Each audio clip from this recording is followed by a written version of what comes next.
Hello, everyone, and welcome to A New Direction. My name is Jay Izzo, and oh, man, do we have a powerful show for you today. I want to ask you a couple questions here. Have you failed in your life? Because, okay, here's the deal. If you haven't failed, you haven't tried. I'm just telling you right now, if you have not failed in some part of your life, you aren't trying hard enough. Because I have to tell you, failure is a part of life, right? It really is. But here's the thing. Here's what separates people when they look at failure and success and leadership. It's the people who get back up again. But how do you do that? Because sometimes failure can cripple us. Sometimes it stops us. Sometimes failure can punch us right in the mouth, and we don't want to get back up again. How do we deal with it? How can we get back up again? How do we get our attitude right? How do we find that resiliency and that perseverance and that persistence? How do we do that? Well, I got a great guest here today. His name is David Hollenbach, and the book is entitled Fireproof, Your Grand Strategy for Transforming Failure into Fuel for Your Future. A lot of F's there. I have to tell you that right now. But you know what? Here's the deal. He is absolutely awesome. He has faced failure. He stared it right in the eyes. It's punched him in the mouth. And you know what? He's gotten back up every single time. And he's got, this is a 10-chapter book that he's going to lead us today through, that we're going to talk about how we get back up and what are the steps that it takes for us to get back up when we've been knocked down. You're going to love him. I promise you will. The book's fantastic. Before we get to him, though, let's do what we do every week, right? I walk you through the 4 areas of your life. The truth is, we are 4-part people. We are physical, mental, emotional, spiritual people. And as you know, as we've interviewed all of the special operation forces and even, you know, like Dave, you know, first responder, right? Here's the thing that they'll tell you, right, is that if you're not working on all of those areas every day, if you're not doing something, a little something, is what even David says in his book, you know what, you're not growing. And if we're not growing, we're dying. That's the truth. So we have the scale system, right? Scale of 1 to 10 when it comes to your training in these 4 areas. 1 being miserable. Oh gosh, it couldn't be any worse when it comes to my training. And 10 being it's outstanding. It's awesome. So let's just take, for example, the physical side of you, right? Your physical being. How would you evaluate yourself on that scale of 1 to 10 when it comes to your exercise, eating right, getting enough sleep, drinking enough water, right? What would that score would be? 5 being average. Okay, now listen. Here's the deal. It doesn't matter what the score is. That's your starting point, right? So if you're a 3, all right, you're on that low end. That's all right. What can you do right now to change that? And we're not trying to get from a 3 to a 10, right? Let's just get to a 3 to a 3.25, all right? But we want to be moving in that direction, okay? So that's your first number, that's your physical number. Second number is your intellectual or your mental number, right? You know, my wife reminds me all the time, you can't be on the couch absorbing things and think that you're learning and growing in knowledge and wisdom and understanding. Can't do that. You have to be an active participant in that, right? So what are you doing to be an active participant? Are you reading a book like Fireproof? How about taking up an instrument, learning a foreign language, doing something to exercise both halves of your brain so that you're growing in knowledge and understanding and you're learning? A scale 1 to 10, how would you say you're doing in that part of your training? All right. Good. That's your 2 numbers. Third number, right? And this is the emotional number. And you know what's so cool? I love what Dave does here in his book, right? Dave talks about, Daniel Goleman talks about emotional intelligence.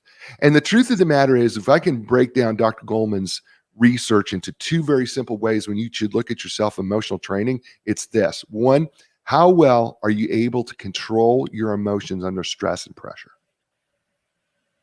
You know, like when people cut you off in traffic, when you're standing in line at the grocery store trying to buy a Christmas gift, or they're out of the Christmas gift and you have to go to another store.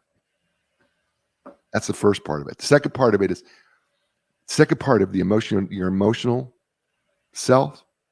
How well are you able to tap into and understand the emotions of others? And you know, it's so interesting.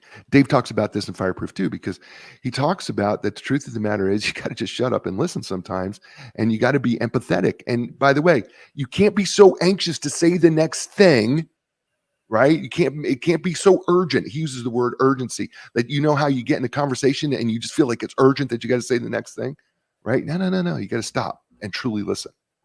So a scale of 1 to 10 with those two things in mind, how are you doing that? Okay, that's your third number. Your fourth number is spiritual number, right? We're all spiritual people. Yeah, I know you saying, Jay, I'm not spiritual. Yeah, you are. We all live by faith. The truth of the matter is you took that, spoon of cereal or oatmeal and you believed it wasn't poisonous because you put it in your mouth.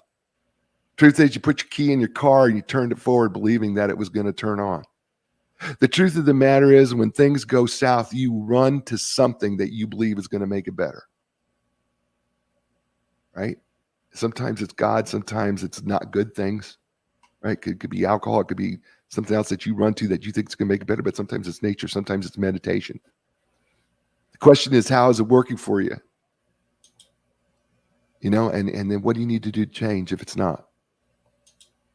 Those 4 areas, like the tires in your car, right?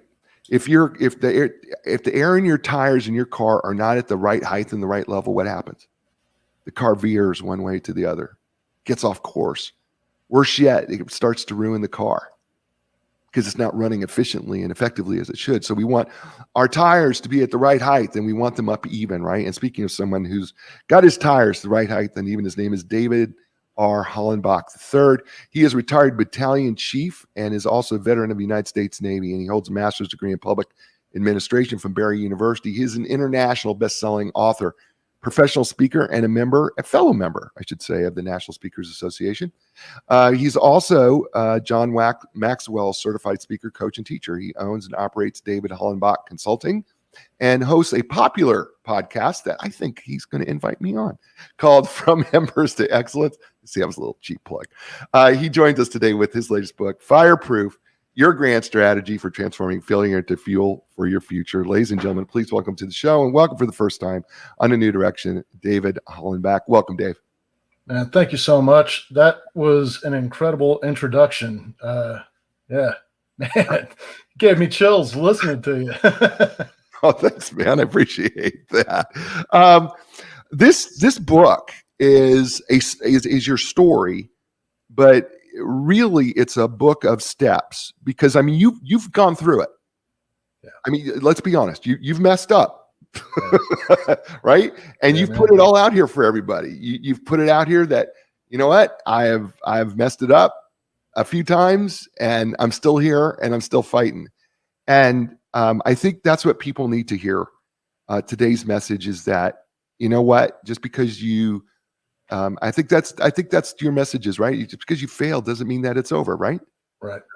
Yeah, absolutely. Because I was there, I really did think that I had made one of the biggest blunders that, it embarrassed me, with my family, my friends, my loved ones. I at the time couldn't see a way back from it. And, I went to a really dark place. Right. So when I crawled my way out of that hole, I was like, I need to share this with people, and I had started writing a book back in 2010, a leadership book. I really wanted to share the lessons I'd learned in leadership with the fire service. And around that time, some popular leadership books came out that I'd read, I consumed, and was like, wow, these guys are on another level. What do am I just like restating common, held knowledge? And,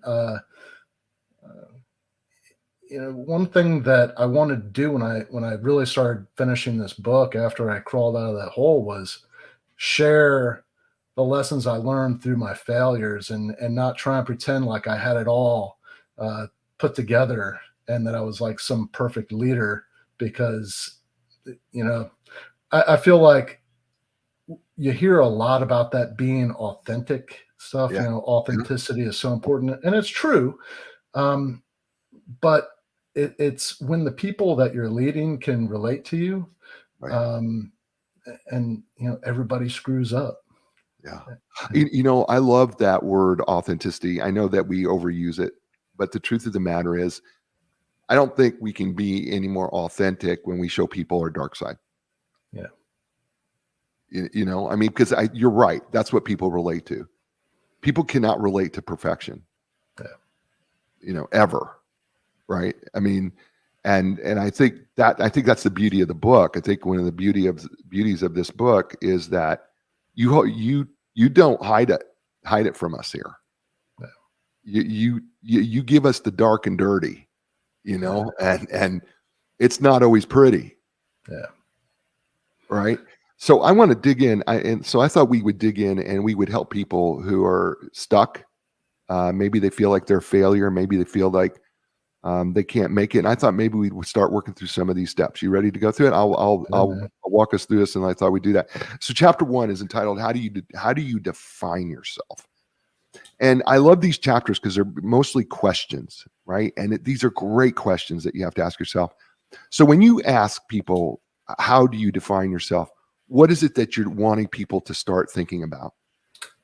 Their end state, you know, where they want to end up. When it's all said and done and they're looking back on their life, would they consider themselves successful, or are they going to have regrets?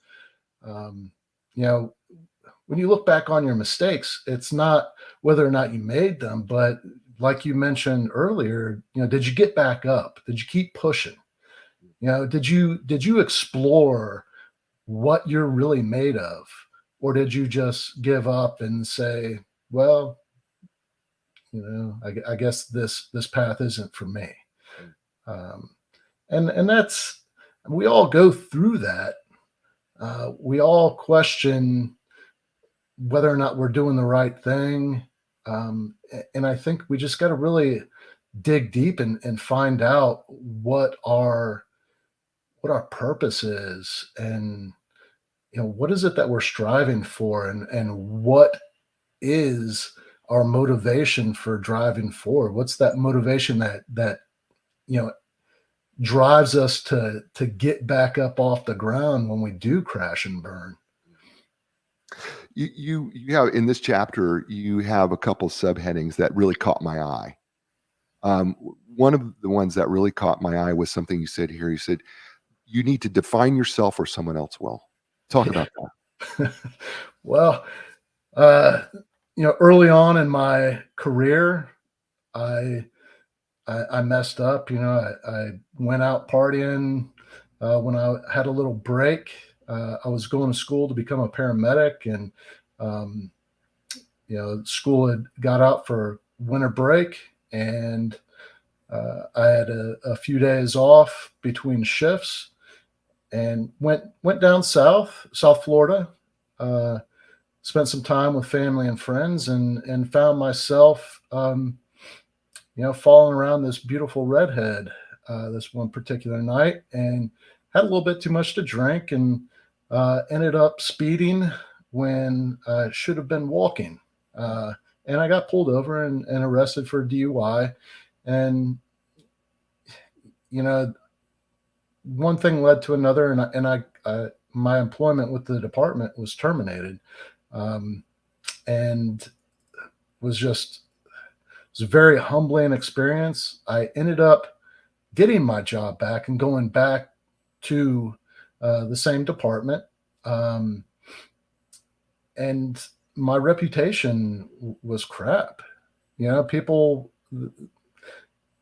if you don't give them who you are, like if you don't represent yourself and be who you truly are, they're going to, you know, people are going to make up their own story in their head. And there was a lot of stuff, a lot of negative stuff going around. Some of it was close to the truth, but most of it was just, I mean, it was pretty bad. And and it took me a while to dig myself out of that hole. But it was just me being me, working hard, and really, you know, I go back to that quote. I want to say it was Socrates that said, you know, endeavor to be that which you desire to appear. And that's just working really hard to develop who you want to be. And it's your actions. You know, people, we could go around and tell people who we are, but it's really our actions. That's what people see, and that's what they use to define who we are. So you want to make sure that you're defining yourself. Then you want to be really clear on defining stuff. And this is where I think you introduce your grand strategy. Talk a little bit about that, because that seems to be a theme woven from chapter 1 throughout the book. What's the grand strategy?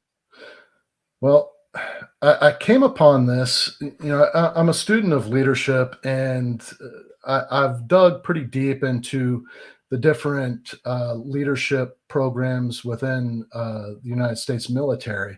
They all have their own schools, their own doctrine, but it's pretty consistent across all of them. And they do a lot of studying of strategy.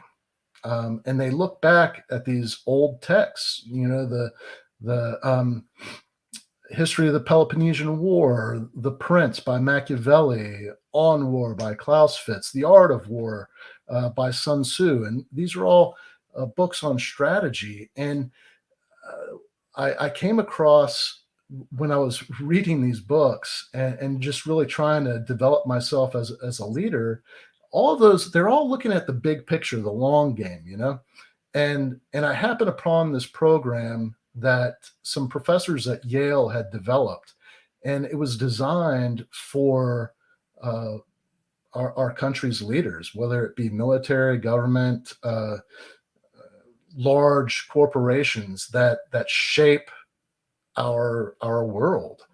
And there's young people that are going through getting their education at Yale.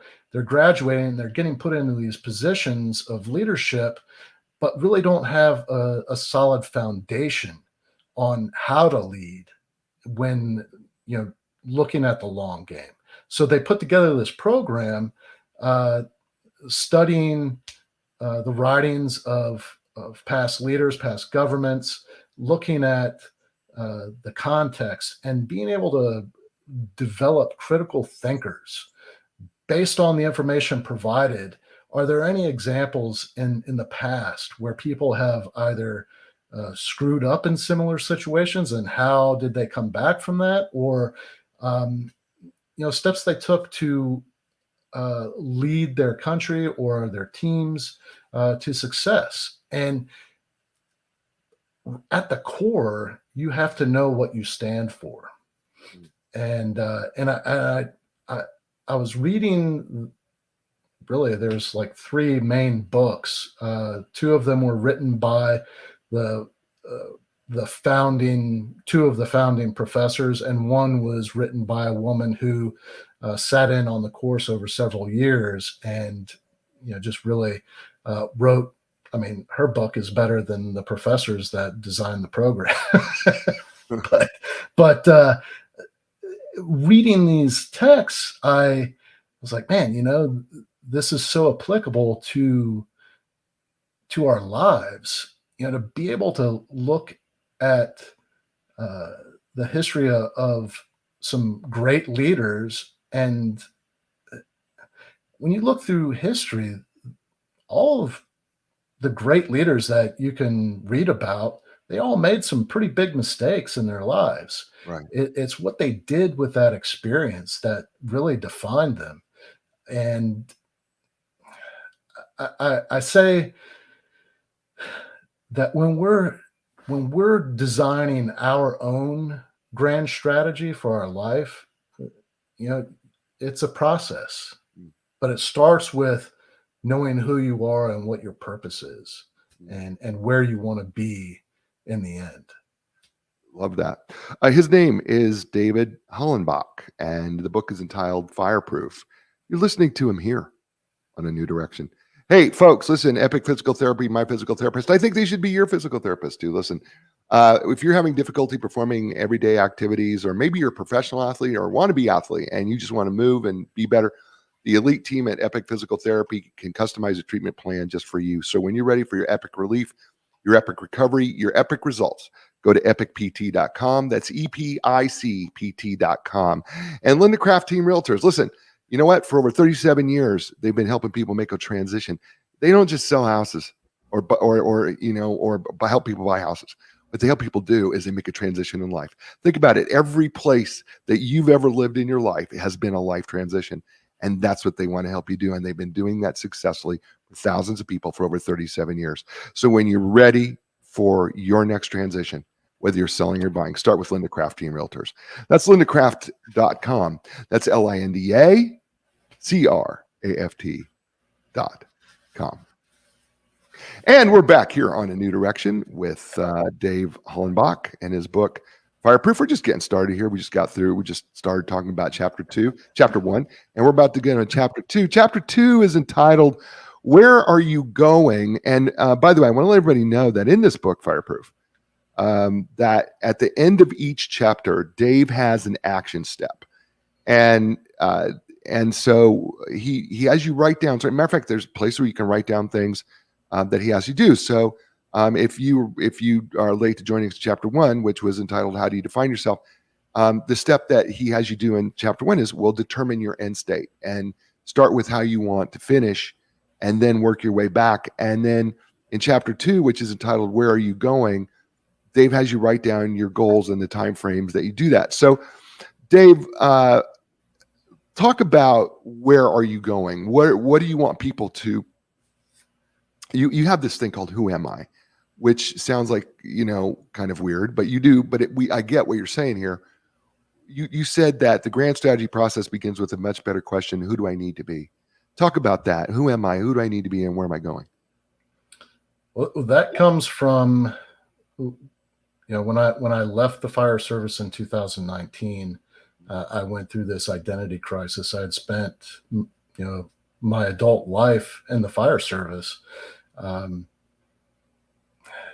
Just growing and developing as a leader, as a firefighter, as a fire officer. And I was consumed by that. And I allowed it to be my identity. When people asked me, what I did, I was proud to say I was a firefighter, and I could talk about that all day. But at my core, I was missing that piece where I really knew who I was outside of the fire service. And when I left the fire service, I struggled with that, and it put me in a really dark place, not knowing who I was and what I stood for. And you look back, the Oracle at Delphi, and in the temple, on the main pillar in the entrance of the Oracle at Delphi, engraved in the very top of that pillar is the maxim, one of, I think there's 65 maxims that the Oracle at Delphi had, and the number one maxim was know thyself. And you look at different philosophies, you look at practices in Buddhism, where you meditate on who you are, and I don't think that we spend enough time asking ourselves that question, and truly digging deep and what that means. So I took some time when I left the fire service after picking myself back up off the ground, and exploring that. And I help people examine that, just by really identifying their goals, but what's driving their goals. And I feel like it doesn't matter what faith you are, where you were born, what time in history you lived. It's consistent throughout our written history that we're here for our fellow man, for our families, for our friends, for our communities, for our teams, for the organizations that we work for. We're all seeking that piece of happiness. We all want to be happy. We all want to feel fulfilled. But when we really look at it, that true sense of fulfillment, I've found, comes from when you help somebody else achieve their goals, help them achieve success, help them overcome some difficulty, just not for your own benefit, but for their benefit, truly giving of yourself. And when you're able to help somebody else, that sense of fulfillment is unmatched.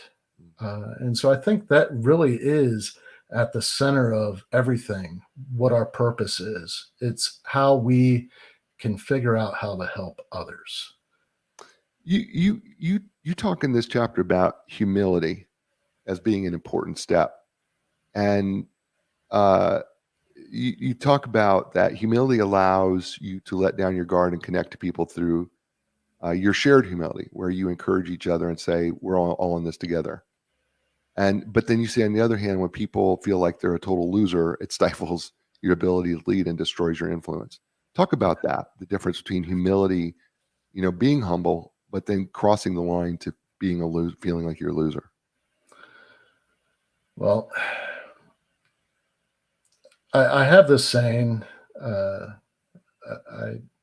put it on my t-shirts, my hats, my challenge coins. I write it in the books after my signature when I sign books. It's be humble or be humbled. And I look back on a lot of my mistakes, and they all came when I started focusing on myself. And when I put others before myself, that's when I really saw the greatest successes and,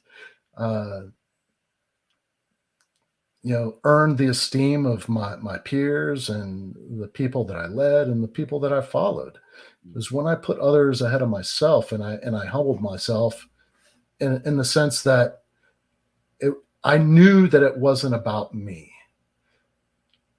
But what happens is that when we reach that level and people are all telling us, how great we are, man, you're so awesome. And how do you get people to, achieve so much? And, how did you become such a great leader? That kind of stuff. It went to my head, and I wanted to feel that more and more. And so I started chasing that feeling rather than, that true fulfillment, which comes from helping other people and putting others ahead of yourself, empowering others rather than trying to hoard the power. And every time that I started putting myself before others, it wasn't long before I crashed and burned and made a fool of myself. And then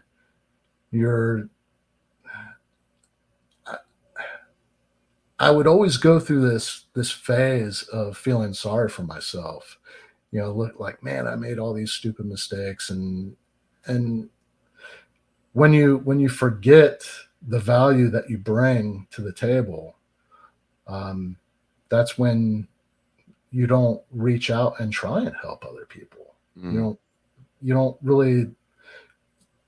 can't see that you bring that value to the team. And so you defer to others, and it, it's really pushing past that and understanding, giving yourself some grace, looking at the things that you do well, the things that you have done well. I did a lot of great things in my career in the fire service, and when I left the fire service, it was like I couldn't remember any of that. I was just looking at my mistakes, and people get sick of being around somebody that's negative all the time. Right? Yeah, yeah, they do, and it doesn't take long. By the way, It doesn't take long for us to get sick of people who are negative, right? I mean, everybody wants to be around a person who's got a positive attitude, right? I mean, everybody does, because they know, right, there's going to be a happy place there. Chapter 3 is interesting because, again, it's another question. It's entitled, What Do You Stand For? And this is where you talk about identifying core values as the action step. Talk about the importance of, because here's the thing, Dave. I think we know what our core values are, but I think what you demonstrate here is you weren't solidified in your core values. So help people work through, what is their core values? Because you had a neat exercise with your daughter in here too that you guys did, and then you started working on some things yourself. Talk about core values, importance of it, and what that really means. Well, I'll tell you about the exercise. I think that demonstrates it well. I took my daughter out to dinner, brought a notebook, and we had this conversation about what we value in other people, the people that we hold in high regard, that we want to follow, that we want to emulate, and examine, like, do we demonstrate those qualities? Are we capable of embodying those qualities? And so my daughter and I, we wrote down all these qualities and then categorized them, and a lot of them are very similar. And we picked out the ones that we thought were the best, that demonstrated our core values, what we feel are the most important. And we wrote those down, and we wrote a statement, like an anchor statement or a value statement. And it was leadership through virtue and action.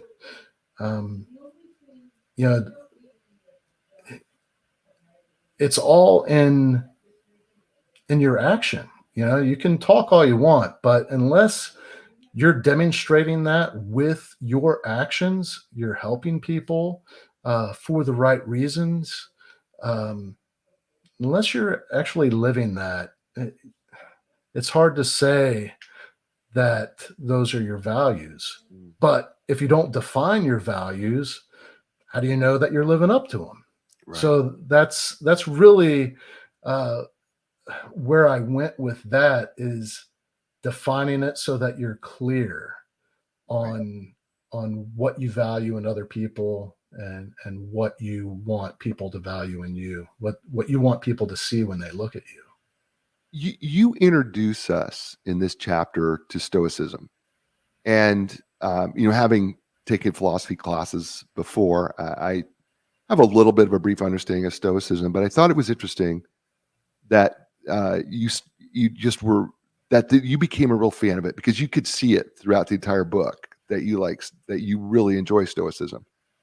And there's 4 pillars of Stoicism, and I thought it was really interesting because I've never looked at these 4 pillars before in this way until I looked at them in your book. And the first one is wisdom. And you define it as your ability to determine what you have control over and what you have no control over. Yeah. And the first thing that popped into my mind was the serenity prayer. Yeah. Right. I mean, it was the very first thing that popped into my head, and for those, by the way, for those of people who are, listening to us somewhere else, and you may not know what the serenity prayer is. The serenity prayer is, God grant me the serenity to accept the things I cannot change, courage to change the things I can, and the wisdom to know the difference. And by the way, the rest of it is living one day at a time, enjoying one moment at a time, taking this world as it is and not as you would have it, trusting that you will make all things right if I surrender to your will. But that first part is the wisdom to know the difference. And I don't know why I never saw that before in Stoicism about wisdom. But all of a sudden I started going, oh my gosh, the serenity prayer is really comes from Stoicism, doesn't it? I mean, it was pretty cool. I mean, did you make that connection? Yeah, I did. So what's interesting is that in the unedited version of my book, I actually have, I don't know, probably 50 or 60 pages, just basically tracing modern day philosophy all the way back to, I mean, you go back to Taoism. Right. And there's all these common threads through our, the world's religions and philosophies. And so Yeah, it's stoic. I would say that that's what's given credit to that mindset, but Uh-huh. it goes back. Way Uh, back. yeah, there. And that was one of the first things that I noticed, 'cause I was introduced to that reading an article on the United States Naval Academy's website. They had their college or academy of leadership is named after Admiral James Stockdale. Hmm. And Admiral James Stockdale, I don't know, some people may remember that he was Ross Perot's running mate way back when. Um, he was one of the first POWs of the Vietnam War. He was shot down before it was even considered a war. Like there really wasn't supposed to be so much action going on. He was shot down, and in one of his talks that he gave, he talks that he knew that he was leaving the life that he knew and loved and entering the world of Epictetus, which was a really famous Stoic who started his life as a slave. But he was entering into this world where he was not going to have any control over his health, his freedom, any of that. The only thing that he really had control over was how he responded to the events that were going to take place. And that story of him spending the entire Vietnam War in the Hanoi Hilton, being tortured and just brutalized. That story was my introduction into Stoicism. But it's what's interesting about this is because the four pillars, wisdom being the first, and then temperance, courage, and justice, they all fit into this book really neatly. I mean, they really do. Temperance, self-control, right? Courage, right? Integrity, and then justice, working for the greater good. I mean, it just seems that they all just fit right into this book, right? Neatly. Yeah. Right. As part of it. I want to move chapter 4. And chapter 4 is, and you kind of teased us with it here. Chapter 4 is entitled, "Why Are You Doing This?" And this is where you talk about identifying your primary motivations. Talk about motivations, some of the things about motivations, because you talk a lot about them in here in different ways. So talk about, why are you doing what you're doing? Why are you going to do what you're going to do as a leader? And how motivations play a role. Identifying those. It's interesting. I just had a conversation. I was on another, there was a podcast that I was a guest on. And what was interesting is I didn't understand why I was being invited on it, because it's like a financial planning podcast. And but both of the hosts had read my book, and that's why they invited me on. And one of the things that they discuss is a lot of their clients, very, very wealthy clients, they work so hard at building their wealth, and trying to gain more and more wealth and keep it. Right. And then say their original goal was, I got to have 50 million. And then it becomes, well, now I need 60 million. And then, Right. well, I'm really not a success unless I have 100 million. But they lose sight of what really led them to want to have this financial freedom. And when you look back, and when these individuals are able to look back and examine that, what it was they wanted to be able to spend more time with their family, have more time to do the things that they love, travel, and give back to their community. But they lose sight of that. And that's one of the things where, our primary motivation, if we lose sight of that, it loses its flavor, it loses its meaning, and we're not as happy. So knowing what it is, because we're always going to, no matter how well we think we're doing, something bad can happen. at any given time. There's so many things that are out of our control. We might end up with some illness. We might be in an accident where, we lose the use of our legs. There's no telling what could happen. So understanding what motivates us to keep moving forward when the worst things happen, for me, it goes back to being somebody that my daughter can look up to, and somebody that she wants to be like. And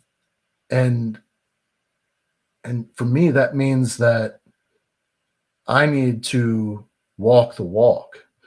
I need to demonstrate to her what a good man is.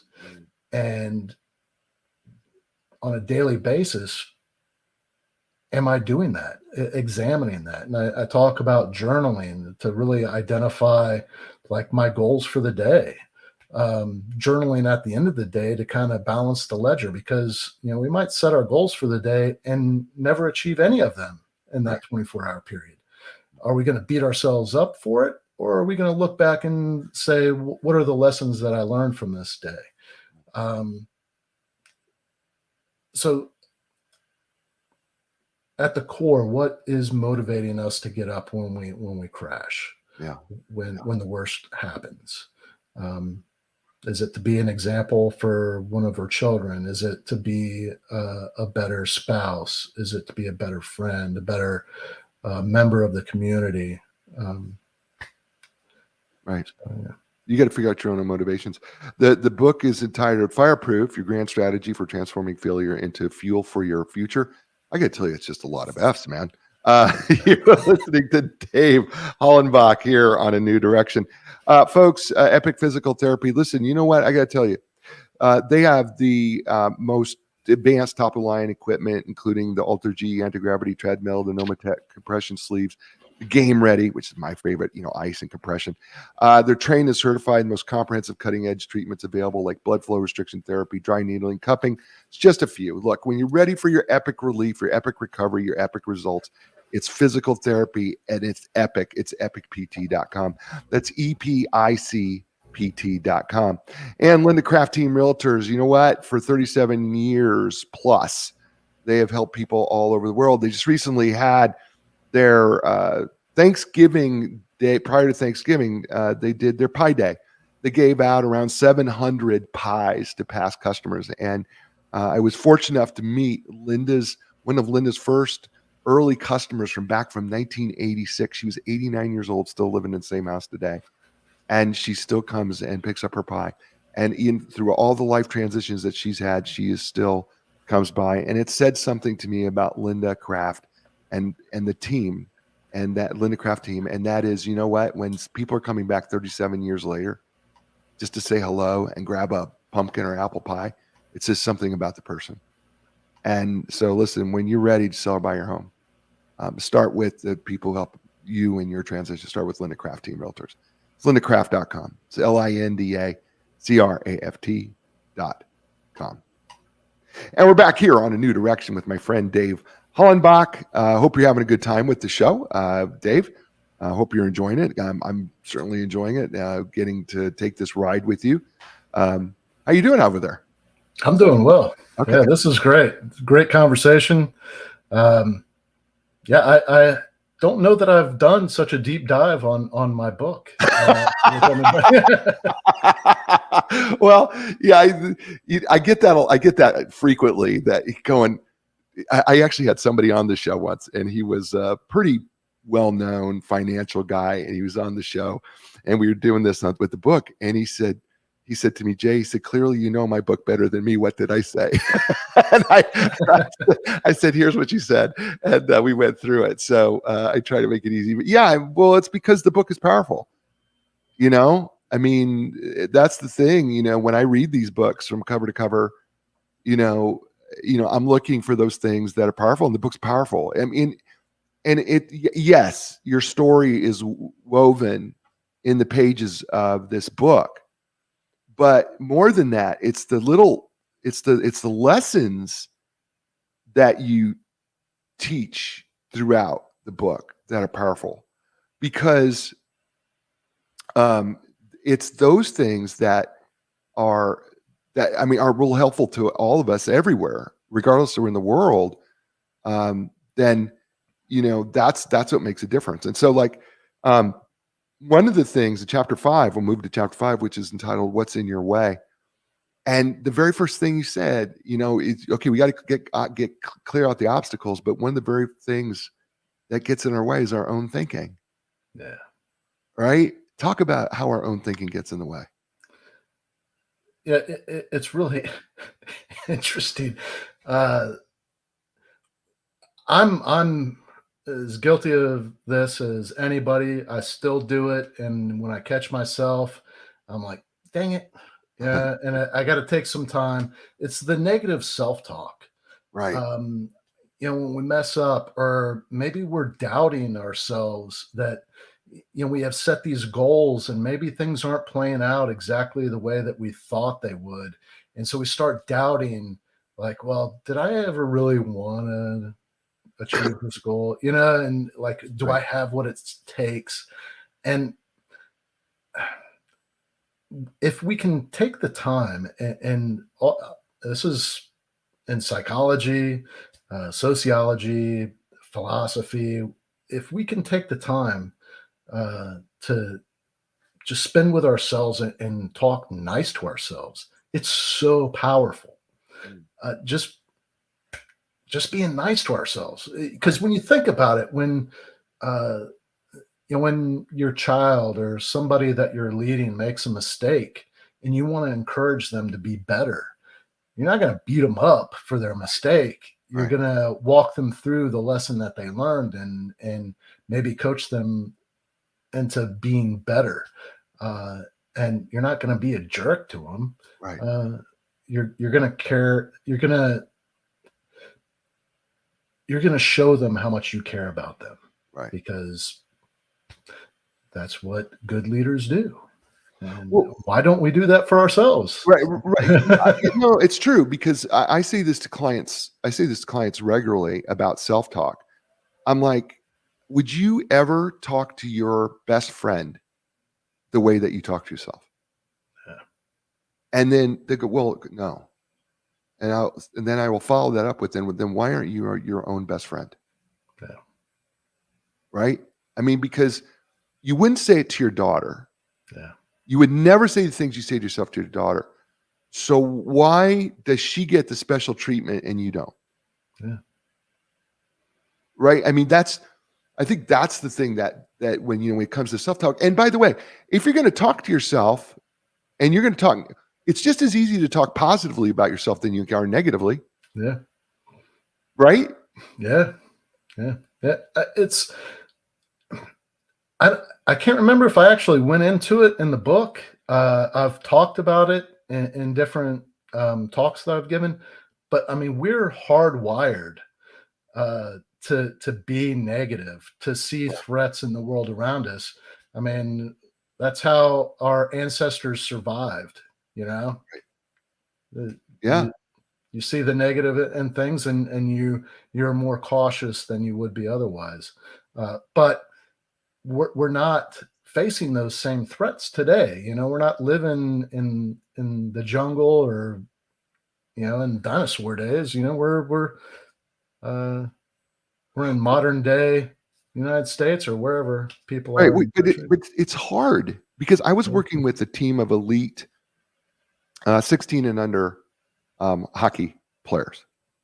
And we were doing the after action report where we asked the 3 questions, what went right, and we made it personal, it was after practice, and we made it personal. What did you do right today? What did you do wrong? And then what could you do better? Right. Those 3 questions for the AAR. And do you know what was interesting to me?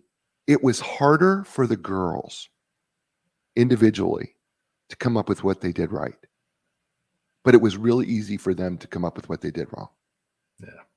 The time, so like, because I would go to every girl, right? There's probably 20, 25 girls in the locker room. And I literally went through, what'd you do right today? Right. And they struggled. Right. But when I asked them what they did wrong, I could get through all 25 girls in 2 minutes, because they could come up right away with a number of things they could do wrong. And it's really interesting because if we don't remove that obstacle of the way we think from there, right, then it becomes too difficult for us to be the person that we were created to be and to be the leader that we could be, right? Yeah. So that's why I thought that was interesting. And you get into this chapter that you talk about Dr. Daniel Goleman, who is famous for emotional intelligence, and you talk about the 4 domains: self-awareness, self-management, social awareness, and relationship management. And one of the things that you bring out in this book is that self-awareness is huge, isn't it?